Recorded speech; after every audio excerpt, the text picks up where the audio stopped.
오늘 사도행전 67번째 시간입니다. 뒤를 보고 위를 보고 앞을 보라. 뒤를 보고 위를 보고 앞을 보라 라는 제목으로 우리 하나님 말씀 함께 나누도록 하겠습니다.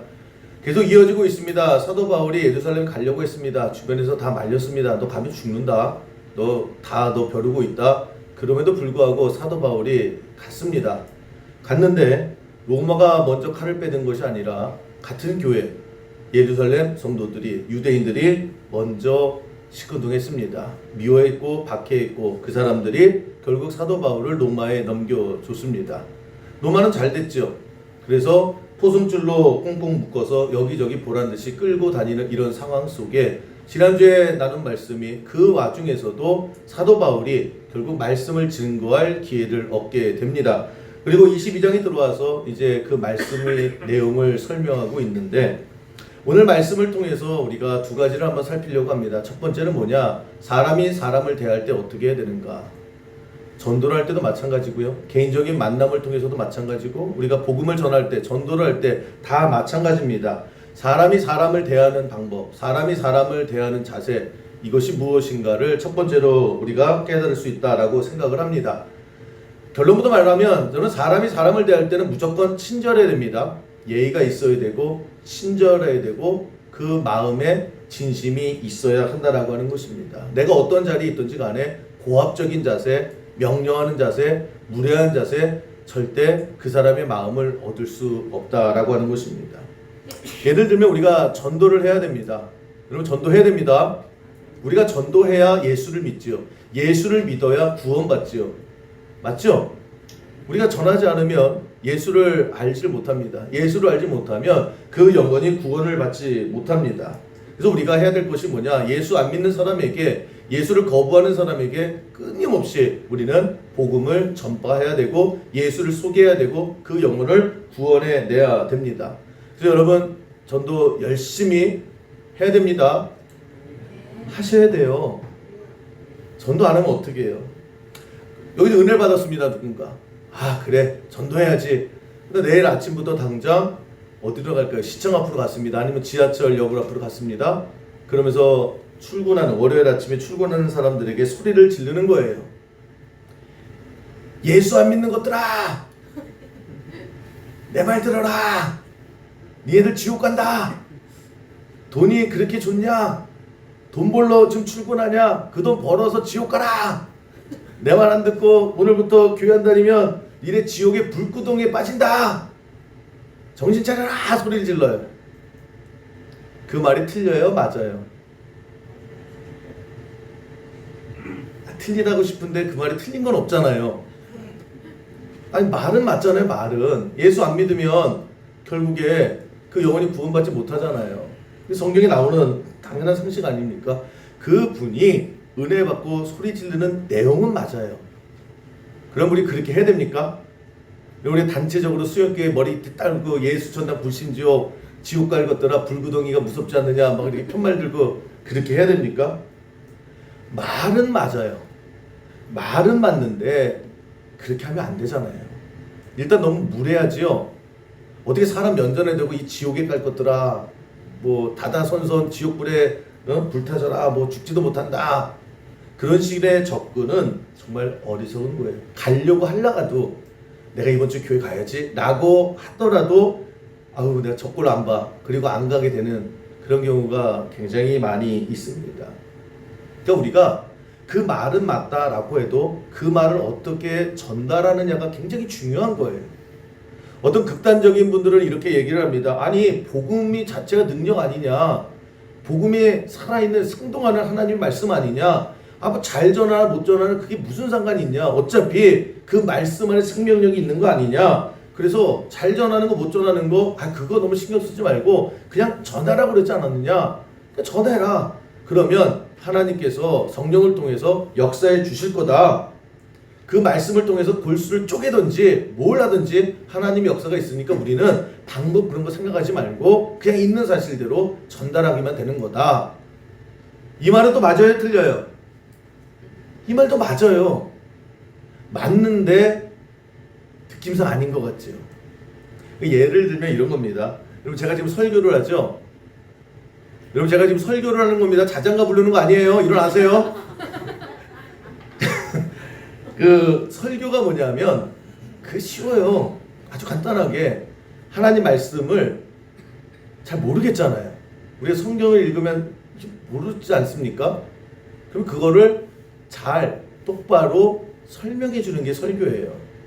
하나님 말씀이 이겁니다 라고 하는데 이게 모르겠는데요. 그래서 어떻게 하면 조금 더 쉽게, 어떻게 하면 좀 더 알아듣게, 어떻게 하면 좀 더 내 삶 속에 맞게 적용할 수 있는가, 이것을 풀어 쓰는 게 설교예요. 갑자기 제 이론이나 제 경험을 얘기하는 게 아니라 하나님 말씀이 이겁니다. 근데 잘 모르겠죠? 이렇게 만져보면 이런 느낌이고, 위에서 보면 이런 모양이고, 밑에서 보면 이런 모습입니다 라고 제가 할 수 있는 최선을 다해서 하나님의 말씀을 있는 그대로 가감없이 전해드리는 게 설교예요. 그러면 설교 준비를 잘 해야 돼요, 말아야 돼요? 잘 할 수 있는 능력을 최선을 다해서 여러분께 하나님 말씀을 소개하는 게 맞죠? 그래서 어떤 극단적인 분이 이제 은혜를 받은 그 목사님이, 야, 하나님 말씀이 그 자체가 복음인데 그냥 전하기만 하면 되는 거지. 왜 사람이 이렇게 저렇게 잘 전을 못하냐? 그게 어딨냐?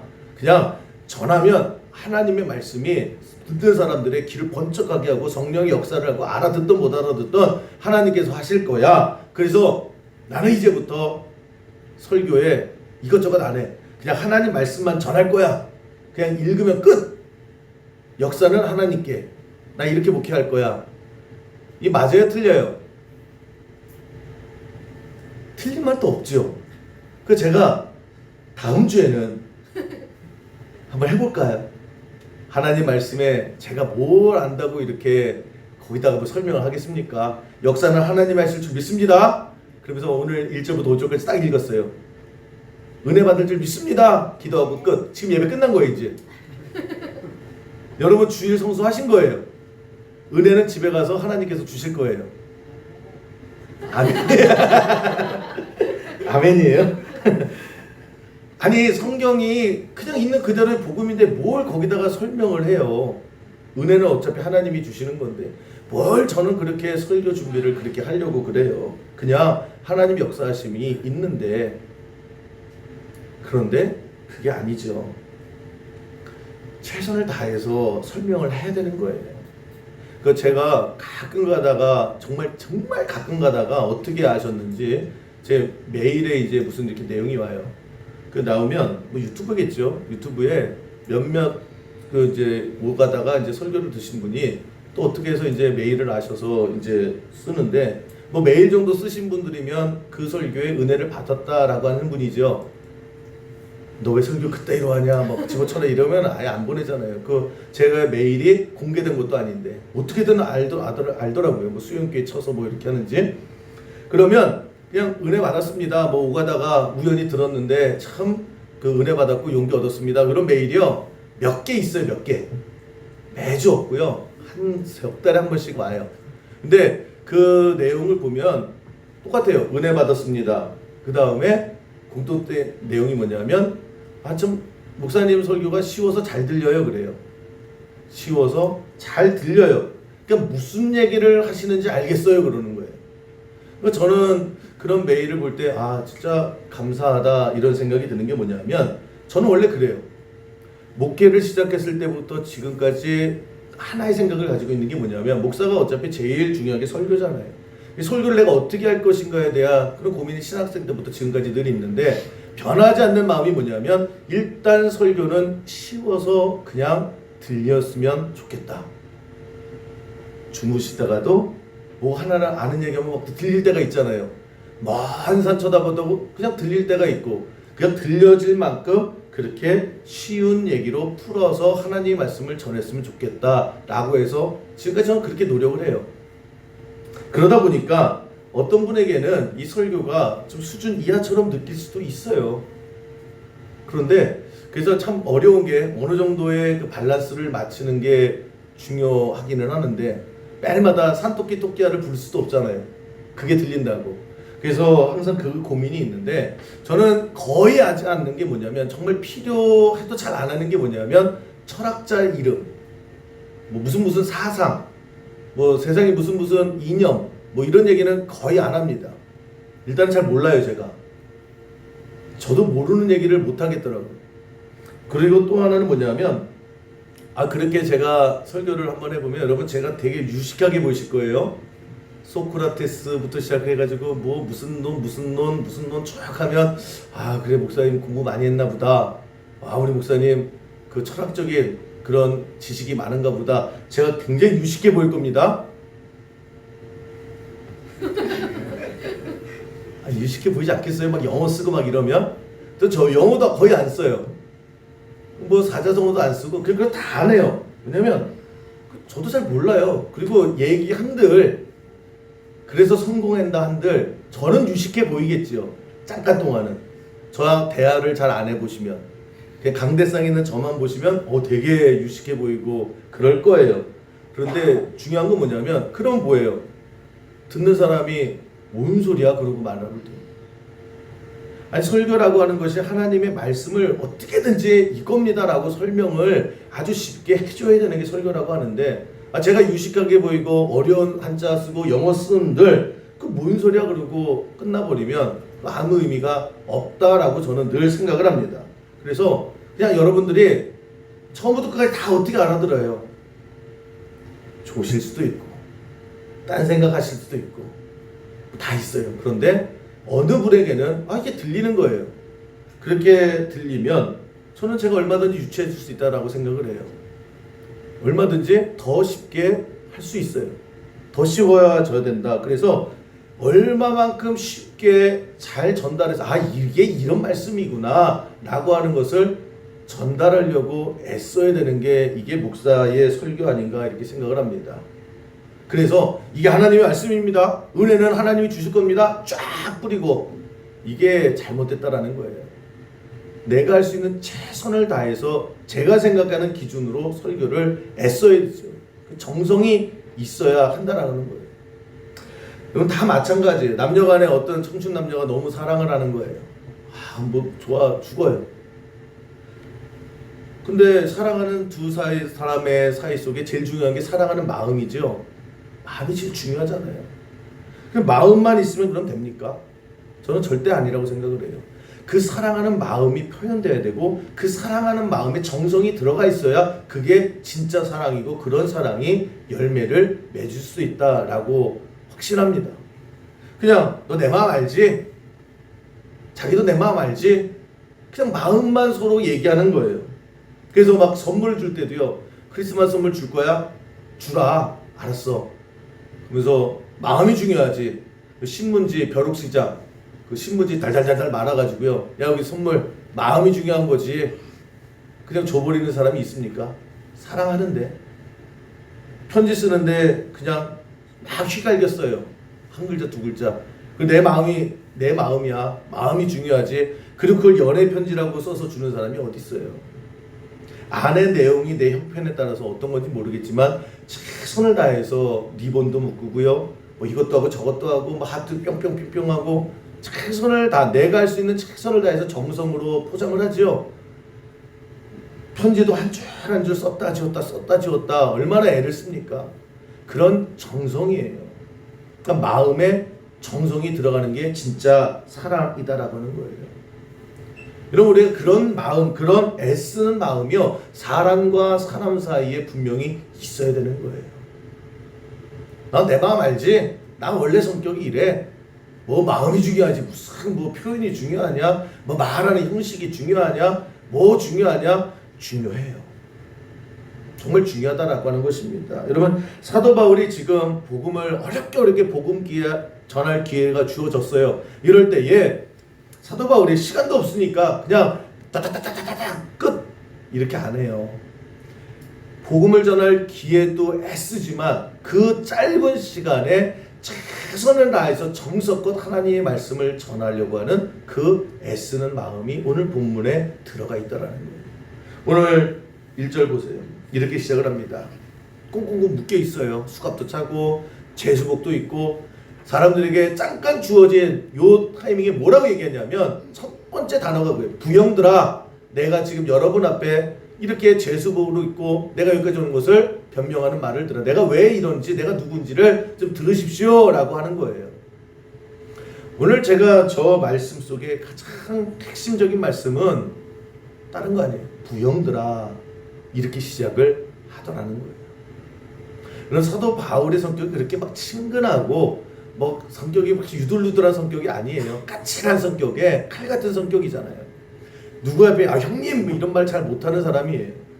그럼에도 불구하고 처음 보는 사람들, 그도 그냥 뭡니까? 재수 쳐다보듯이 보는 그 사람들 향하여 첫 번째 어떻게 포문을 여느냐? 부형들. 부형이 뭐예요? 아버지 붙자, 또 형제들 형자, 아버님들 소리 지르는 거예요. 이게 바울의 적성이 절대 안 맞거든요. 근데 그렇게 시작하는 거예요. 아버님들, 형님들, 나 좀 보세요. 나 좀 내 말 좀 들어주세요 라고 소리를 지르는 거예요. 그것도 딱 보니까 히브리 사람들이에요. 히브리 방언을 가지고 그렇게 이야기하더라는 거예요. 그러니까 사람들이 쳐다보죠. 야야, 저 사람이 우리말을 할 줄 아네? 저 사람이 아버지, 형님들, 그러니까 쳐다보는데, 그래서 듣게 되더라는 거예요. 그렇게 시작했던 하나님의 복음이 사람들로 하여금 전달되더라는 거예요. 저는 여기서 이 사도 바울의 애씀, 사도 바울의 사람을 향한 마음이 저 한마디에 다 들어가 있다라고 생각을 합니다. 바울이 뭐 설교 내용이 좋아서 뭐 말 한마디 한마디에 성령의 능력이 있어서 그럴 수도 있죠. 그런데 그 시작에 바울의 인간적인 애씀, 내 성격과는 안 맞아요. 어떻게 저 사람이 내 아버지예요. 저 사람이 어떻게 뭐 형님들 넙죽 그거 안 되는 성격이에요. 그럼에도 불구하고 내가 이 복음을 저 사람들에게 전하기 위해서 저 사람들의 마음을 여는데 아버님, 형님들 소리를 질렀다. 얼마나 애쓴 거예요. 이런 애씀이 있었기 때문에 사람의 마음을 열고 그 열린 마음에 복음의 아름다운 결실이 맺어졌다라는 거예요. 거저되는 거 하나도 없습니다. 그 남서울 그 은혜교회 홍정길 목사님 이제 은퇴하셨는데 그 대한민국의 가장 대표적인 그런 존경받는 목사님이죠. 이분이 그 젊었을 때부터 이제 교회가 엄청 부흥한 거예요. 그때 이런 간증을 한번 하시더라고요. 한참 왕성하게 일할 때 그 외부 활동도 되게 적극적으로 활동하시는 분이에요, 이분은. 그래서 외부 활동을 많이 하다 보니까 본 교회는 그래도 조금 덜 신경을 쓰게 되잖아요. 그러다 보니까 그 교회 원로 여자 권사회가 있대요. 여자분들 원로 권사님들 그 회의가 있는데 그 목사님 바쁘신데 미리 얘기를 했대요. 그래서 우리 회의에 모셔서 한번 말씀 좀 전해주시고 격려해 주시고 축복 기도해 주세요. 그래서 이제 스케줄을 딱 잡았습니다. 근데 이 목사님이 너무 바쁘다 보니까 이걸 한 번을 미뤘대요. 이번 달에는 칠 안 되고요. 다음 달에. 그래서 권사님들이 어떻게 해요? 그러시라고. 목사님 너무 바쁘시다고. 다음 달에 됐습니다. 또 바쁜 거예요.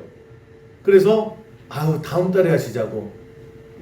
그래 목사님 바쁘시니까. 그래서 여자 원로 권사님도 모여서 목사님 다음 달에 오신대. 그 다음 달에 됐는데 왔어요 안 왔어요? 그때는 아예 까먹으셨대요. 빵꾸를 내셨대요. 목사님 그리고 넉 달째 된 때에 그때는 가셨을까요? 안 가셨을까요? 그때도 또 못 갔대요. 그랬더니 이제 이 여자 원로 권사님들이 한 번, 두 번, 세 번, 네 번 그러면서 뿔딱지가 나기 시작을 합니다. 뚜껑이 슬슬 열리기 시작하는 거예요. 거기서 한두 명이 이제 탁탁 말하기 시작하죠. 야, 목사님 변했어. 야, 변해도 어떻게 저렇게 변하냐? 아직 늙은 것들은 아직 보이지도 않지. 젊은 것들만 이쁘지 아주. 이렇게 시작을 하니까 여기서부터요. 누가 한번 포문 열기가 어렵지. 그지? 하여튼 늙은 것들은 죽어야 돼. 교회는 나와가지고 이러고 이제 사람 취급도 못 받고 막 그러면서 교회가 늙은이 무시한다고 뭐 그러면서 분위기가요 한순간에 그냥 쌀버려진 거예요. 이 부목사님들이 이렇게 보니까 야 이거는 진짜 큰일 나게 생긴 거예요. 그래서 목사님께 콜을 했답니다. 목사님 저 어디 계신지 모르겠는데 이 여자 원로 권사님들 네 번째 뻥걸 내시니까 이거 지금 분위기 장난 아닙니다. 좀 오셔서 좀 어떻게 해결해 주셔야 되겠어요. 라고 해서 이제 목사님이 이제 부랴부랴 오셨대요. 근데 딱 오는데 벌써 분위기가 샤한 거 아시죠? 샤한 거예요. 그러면서 원래 원로 여자 권사님 같은 경우는 그냥 얼마나 반가워하세요. 우리도 그 원로 권사님들 저 되게 좋아하시잖아요. 그냥 뭐 제가 그 우리 원로 권사님들에게는 BTS입니다. 저 없이 못 살아요. 막 그냥 큰일 나요. 근데 그런 분들이요 냉랭한 거예요. 마음이 상한 거예요. 그러면서 찬바람이 그냥 샥샥 불고 그냥 그 연세 드신 분이 다리 꼬고 앉아 있고 예? 그냥 주워 탁탁 치고 있고 눈 깔고 사람이 왔는데도 쳐다보지는 않고 그 분위기에 이제 앞으로 딱 오셨대요. 그리고 홍정길 목사님이 쭉 한번 훑어보시고 했던 첫 마디가 뭘까요? 딱 첫 마디가 누님들 그랬대요. 누님들 동생이 잘못했습니다. 누님도 화 좀 푸세요. 그냥 싹 녹아버렸대요. 설교고 뭐고 그냥 싹 녹았대요. 아이고 목사님 그냥 뭐 무슨 우리가 그냥 뭐 난리가 난 거예요. 그 한마디 누님들 동생이 잘못했습니다. 저 한 번만 용서해 주세요. 그 쌀벌했던 분위기가요 확 바뀌더니 이제는 방탄소년단 팬클럽이 되는 거예요. 막 맞으면서 그냥 목소리 높였던 사람이 우리 목사님한테 누가 뭐라고 그러기만 해보라고 그냥 우리가 그냥 딱 작살을 낸다고 팬클럽 창단이 되더라는 거예요. 그래서 이 원로 권사님들이 그냥 교회만 오면 그냥 소녀부대가 되는 거예요. 그래서 천군만마를 얻게 되는 그런 얘기를 쭉 하시면서 그 마음이 있잖아요. 그 목사님은 설교를 잘한 것도 아니고 애쓴 게 뭐예요? 그 마음을 얻기 위해서 그죠? 그 닫힌 마음을 열기 위해서 정성을 기울였다. 능력이 아니에요. 지식이 아니에요. 사람은 사람의 마음으로 다가가야 돼요. 그 마음이 정성, 그 마음이 예의, 그 마음이요 따뜻함. 이것으로 다가갈 때 그때 사람의 마음이 움직이는 거예요. 여러분 전도도 그렇게 하셔야 되고요. 대화도 그렇게 하셔야 되고요. 사람과 사람의 만남이 그런 것이 있어야 돼요. 우리가 항상 하는 말이 뭐예요? 내 말이 틀려? 틀렸으면 말해봐. 안 틀려요. 근데 꼴 보기 싫죠. 아니 내가 틀린 거 있으면 말해봐. 어디 하나하나 딱 집어봐. 그렇게 말하는 사람이 제일 어리석은 거예요. 사람은요 그 말이 맞고 틀리는 게 중요한 게 아니에요. 그 사람과 가까워지고 싶은 마음이 있어야 되는 거예요. 전도도 그렇다라고 하는 것입니다. 사람의 마음을 움직일 줄 알아요. 그 반기문 총장이 우리 유엔 사무총장이 됐잖아요. 저는 아직도 야 이게 가능하네 그랬어요. 우리나라 같은 요 정도의 국력을 가지고 유엔 사무총장을 배출했다는 것은 진짜 대단한 거 아닙니까? 여러분 대단한 거예요. 뭐 그냥 갑자기 된 것도 아니고 뭐 투표를 통해서 막 됐잖아요. 근데 이 반기문 총장이 한참 그 유세를 하고 다닐 때 각 나라마다 유세를 하고 다닐 때 유럽은 하나로 뭉치거든요. 근데 그 유엔 쪽에서 가장 입김 센 나라가 독일하고 프랑스예요. 근데 독일 쪽은 반기문 총장에게 유호적이었는데 프랑스에서는 아예 공개적으로 반대를 했습니다. 왜 그러냐? 그랬더니요. 이 프랑스가 처음에 반기문 노! 안 돼! 그리고 우린 다른 후보 밀 거야! 라고 했던 이유가 뭐냐면 반기문 너 불어 못하잖아. 그거예요. 근데 프랑스 사람들이 되게 웃겨요. 항상 그 자기 영향력에 있는 몇 나라들이 한표 몰표를 주는데 그 몰표를 주는 딱 이유는 하나예요. 그래서 너 불어해 못해? 불어 못해? 너 우리 무시해? 그런 게 있더라고요. 아니 유엔 총장이 되려고 그러면 프랑스는 무시하지 말아야지. 프랑스 무시하지 않으려면 적어도 프랑스어는 좀 할 줄 알아야지. 근데 너 반기문 프랑스 하나도 못한다며 너 우리 무시하는 거야. 그리고 그것 때문에 진짜 반대를 했어. 다른 이유가 없어요. 반대를 했습니다. 그 얘기를 듣고 반기문 총장이 뭐 노력형이잖아요. 얼마나 노력하는 사람입니까? 그래? 그러면 불어해야지. 그러면서 그거 되게 바쁘잖아. 전 세계를 왔다 갔다 가면서 뭐 나에 대해 펴달라고 유세하고 이러는데 하루에 4시간씩 비행기 안에서 자면서 하루에 4시간씩 그 나이에 불어를 공부를 시작을 했대요. 꼬박꼬박. 근데 그 얘기가 언론을 통해서 프랑스 사람에게 전달이 됐습니다. 야, 이 정도까지의 단지 그 바쁜 사람이 우리의 그 마음을 얻기 위해서 라고 하는 그 행동이요 프랑스 사람들의 마음을 바꿨다는 거예요. 그래서 원래 프랑스는 인도 사람을 지지했습니다. 그런데 어느 날 갑자기 우리 프랑스와 우리 프랑스의 같이 움직이는 사람들은 반기문을 지지합니다. 선포해버려요. 그러니까 세계 역사가 굉장히 큰 일들을 통해서 이루어지는 것 같은데 불어를 하냐 못하냐에 따라서 왔다 갔다 하는 되게 유치한 거 아닙니까? 유치해도 반기문 총장이 그 결정적인 이유가 거기 있었어요. 그래서 완전히 판을 뒤엎었지요. 그 반기문 총장이 나중에 이제 유엔 사무총장이 되고 프랑스에 이제 고맙다고 방문했습니다.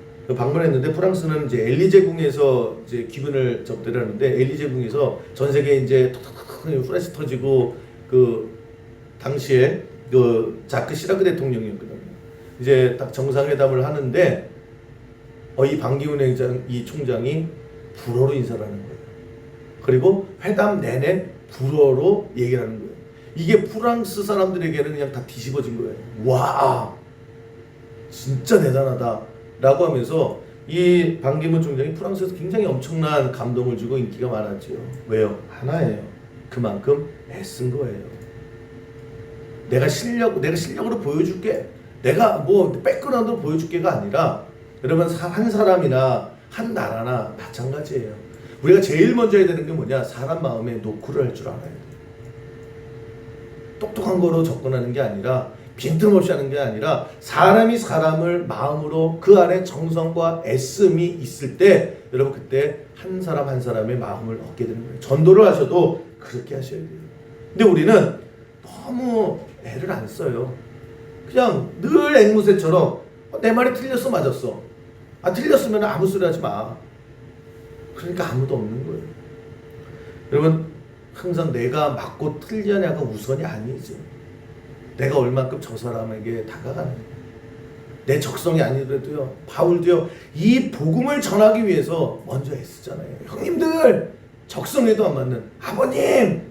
그러나 그 애씀과 정성이 있을 때 사람의 마음을 움직이고 거기서 아름다운 열매가 맺을 때 여러분 우리도 주변을 한번 잘 살펴보는 그런 은혜와 또 되돌아봄의 시간이 있기를 간절히 기도합니다. 그래서 사람이요. 사람을 행복하게 해야죠. 내가 이러니까 넌 내가 좋으면 맞춰. 싫으면 말어. 그러니까 다 싫어하잖아요. 주변에 누가 있습니까? 여러분 항상 성경은 마찬가지예요. 애쓰셔야 돼요. 애쓰시고 노력하셔야 되고 무리하지 않게 해야 되고 맞출 줄 알아야 되고요. 그러다 보면 우리가 또 시험에 빠질 때가 있어요. 그래도 잘 하시는 거예요. 그렇게 사람의 마음이 여는 특별히 교회 안에서 그렇게 한 가족이 되는 그런 은혜가 있기를 주님의 이름으로 간절히 축원합니다. 그렇게 연 다음에 사도 바울이 뭘 얘기하냐면 자기 자신이 얘기해요. 변명이란 말을 썼잖아요. 뭘 변명하냐면 설명하는 거예요. 이 사도 바울이 어땠던 사람이에요? 예수 잡아서 죽인 사람이잖아요. 그걸 이제 얘기하는 거예요. 솔직하게 얘기하는 거예요. 솔직하게. 나 그랬었다. 3절 보시면 나는 유대인으로 길리기아 다소에서 났고 이 성에서 자라 가말리엘의 문화에서 우리 조상들의 율법에 엄한 교훈을 받았고 오늘 너희 모든 사람처럼 하나님께 대하여 열심히 있는 자라. 오늘 저 말씀 속에서 여러분 두 가지를 바꿔야 돼요. 이 사도 바울이 뭘 얘기하고 하려고 하느냐? 여러분 이스라엘의 스승들을 랍비라고 합니다. 랍비 많이 나오죠. 스승님, 선생님의 개념하고는 좀 달라요. 좀 믿고 따를 수 있는 어른, 스승 이런 사람들 랍비라고 이렇게 얘기합니다. 근데 이 랍비들이 많이 있었거든요. 그 랍비 중에 랍비, 그러니까 최고로 존경받는 그 한 단계 더 업그레이드된 정말 민족의 아버지, 민족의 스승이라고 부르는 사람을 라반이라고 불렀어요. 라반. 그 이스라엘 역사 통틀어서 라반이 6명 있었거든요. 그 6명 중에 한 명이 가말리엘이라고 하는 저 랍비였습니다. 대단히 존경받고 뭐 저 사람 한마디면 나라가 움직이는 저 사람의 직통 제자가 누구였느냐 아무나 못 되는 거예요. 그게 바울이었습니다. 그러니까 바울이 얘기하는 거예요. 내가 가말리엘의 직속 제자였습니다. 그러니까 요즘에 뭐 우리나라에서 서울대입니다, 하버드입니다, 요 정도 수준이 아니에요. 와, 가말리엘이 제자였어? 그럼 벌써 학력, 뭐 학벌 이게 최고 수준이 된다라고 하는 것입니다. 근데 이 바울이 그걸 자랑하려고 하는 게 아니라 내가 그렇게 많이 배웠습니다. 내가 똑똑합니다. 근데 거기다가 내가 열심도 있었습니다. 천하무적이죠. 여러분 머리 똑똑한 애가 전교 1등 하는 애가 밤새서 공부까지 해요. 그럼 뭐 말 다 한 거 아닙니까?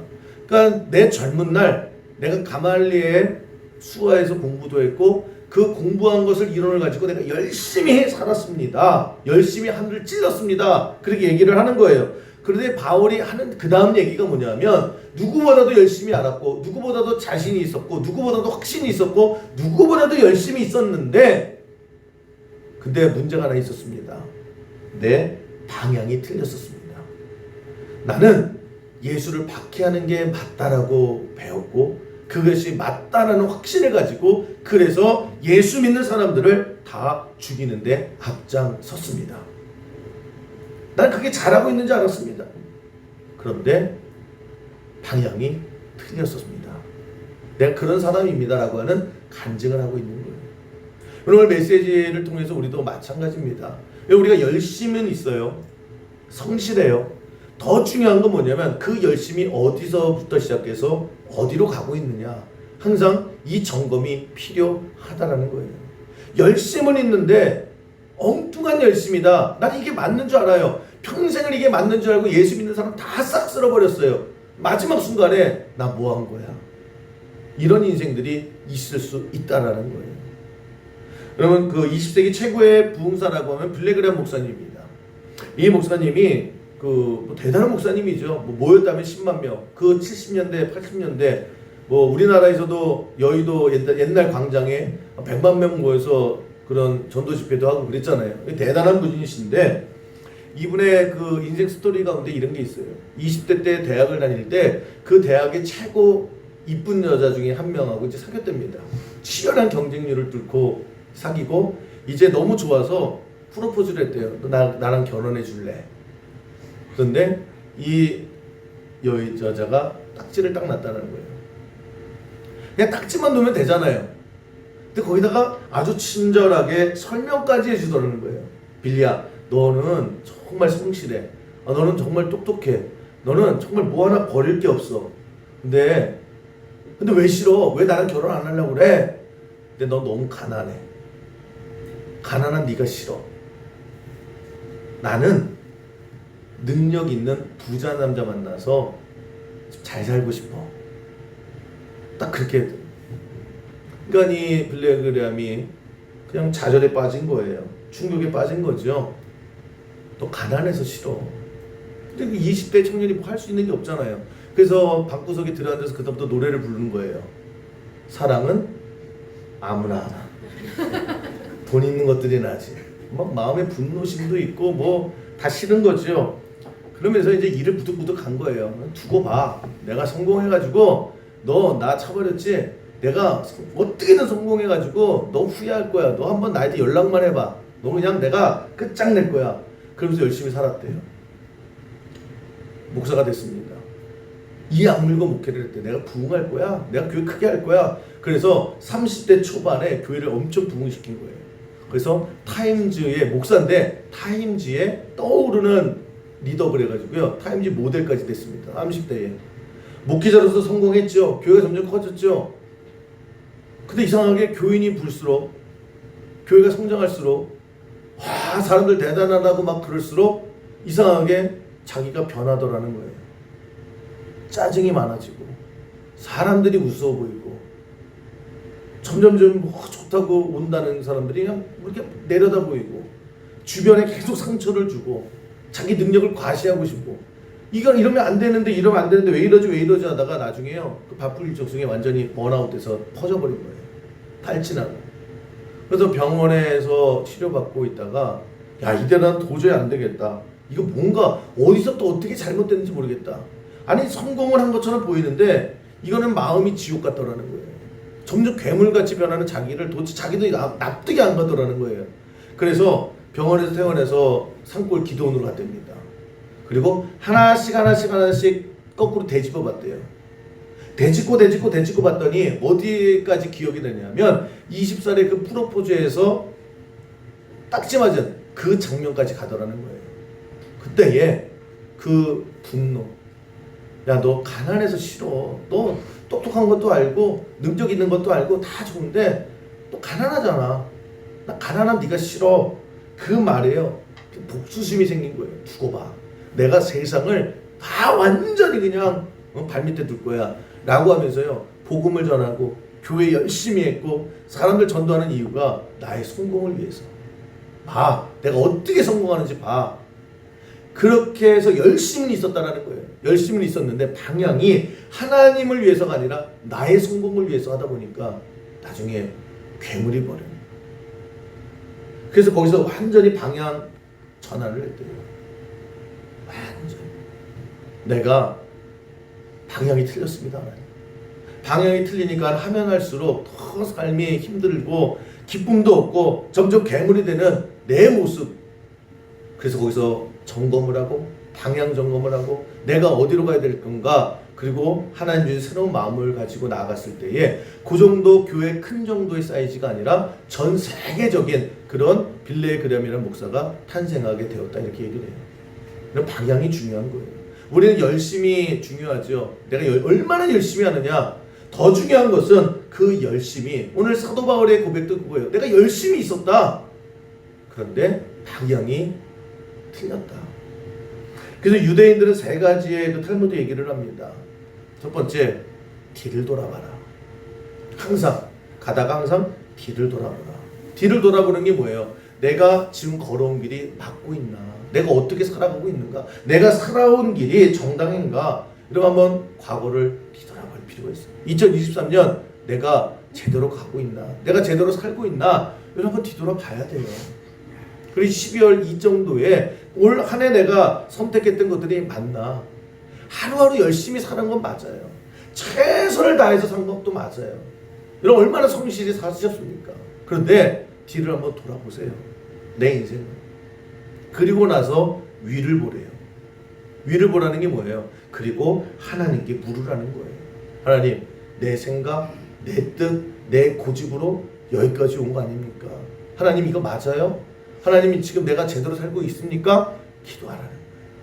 뒤돌아보고 하늘 한번 쳐다보고 하나님께 물으시라는 거예요. 대답하실 때까지 그냥 그 자리에서 하늘 쳐다보고, 그리고 그 대답 들은 다음에 앞을 보라. 그리고 뭐예요? 앞을 본다는 게 뭐예요? 내가 앞으로 무엇을 할 것인가? 내가 앞으로 어디로 갈 것인가? 무엇을 하고 살아갈 것인가? 어디에 중점을 둘 것인가? 그리고 앞을 바라보고 달려나가는 것이 필요하다는 거예요. 오늘 사도 바울이 나도 열심인가라면 두 번째로 서러울 정도로 그렇게 최선을 다했습니다. 그런데 방향은 엉뚱한데 내 생각이 맞는 것, 내 뜻대로, 내 의지대로, 내 고집대로 살아갔더니 하나님을 반하는 사람으로 살아갔더라. 그래서 사도 바울이 여러분도 그렇게 살면 안 됩니다. 여러분이 맞다라고 하는 것 하나님께 물어봐야 됩니다. 지금까지 살아온 거 한번 뒤돌아봐야 됩니다. 어떻게 살아왔는지, 그리고 지금 내가 어디에 있는지, 그리고 앞으로 어디를 바라보고 살아가야 될 건지 결단해야 된다라고 했을 때, 여러분 오늘도 이 시점에서 우리가 2024년을 맞이하기 전에 이런 마음의 결단, 그런 결실이 분명히 있기를 간절히 바랍니다. 그래서 우리가 연말에 사람도 많이 만나시잖아요. 사람과 사람을 내가 어떻게 대하고 있는가 설득하지 마시고, 윽박지르지 마시고요, 자꾸 등 떠밀지 마시고요, 좀 냅두세요. 냅두시고 기다려주시고 인정해주시고, 그러면 그 사람도 최선을 다하고 있는 거거든요. 그러면 진심으로 응원해주시고, 그런 모습 속에 내 자신을 한번 뒤돌아보시는 거예요. 내가 어떻게 살아가고 있는가, 어떻게 살아갈 것인가. 하나님 앞에 새벽 제단 나와서 기도하시고, 매 순간 기도하셔서 여러분 하나님을 위해서, 하나님을 바라보며 하나님을 향해서 달려나가는 믿음의 백성 되기를 주님의 이름으로 간절히 축원합니다.